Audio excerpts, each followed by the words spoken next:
ক্রীড়ামোদী দর্শকদের প্রাণবন্ত উপস্থিতিতে জমে উঠেছিল কোনাবাড়ী আন্তঃ ক্রিকেট টুর্নামেন্ট ২০২৫-এর ফাইনাল ম্যাচ। শুক্রবার ২২ অগাস্ট বিকেল ৩টায় কোনাবাড়ী এম.এ. কুদ্দুসনগর উচ্চ বিদ্যালয় মাঠে অনুষ্ঠিত এ আসরের ফাইনালে মুখোমুখি হয় ড্রিম-11 মাল্টিফ্যাবস বনাম মণিপুরা ইয়াং স্টার ক্লাব।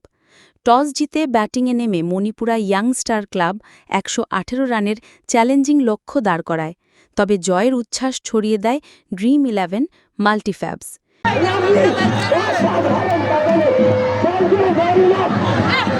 নির্ধারিত টার্গেট অনায়াসে পেরিয়ে গিয়ে শিরোপা নিজেদের করে নেয়।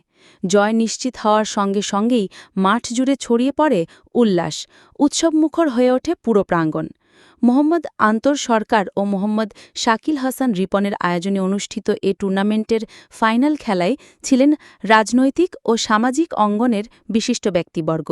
প্রধান অতিথি হিসাবে উপস্থিত ছিলেন জনাব মোহাম্মদ সাজ্জাদুর রহমান মামুন, সাবেক প্রতিষ্ঠাতা সাধারণ সম্পাদক, কোনাবাড়ী মেট্রো থানা, বিএনপি।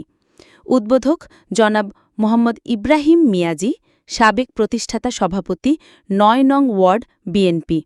সম্মানিত অতিথি জনাব মোহাম্মদ মোজাম্মেল হোসেন, যুগ্ম আহ্বায়ক, গাজীপুর মহানগর কৃষক দল।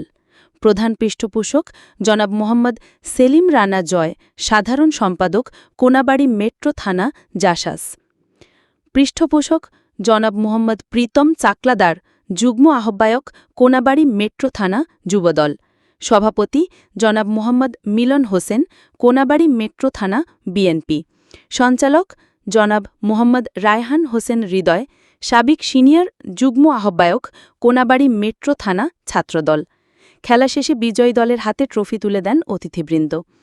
খেলা ঘিরে স্থানীয় এলাকাবাসীর মধ্যে ছিল ব্যাপক উৎসাহ উদ্দীপনা।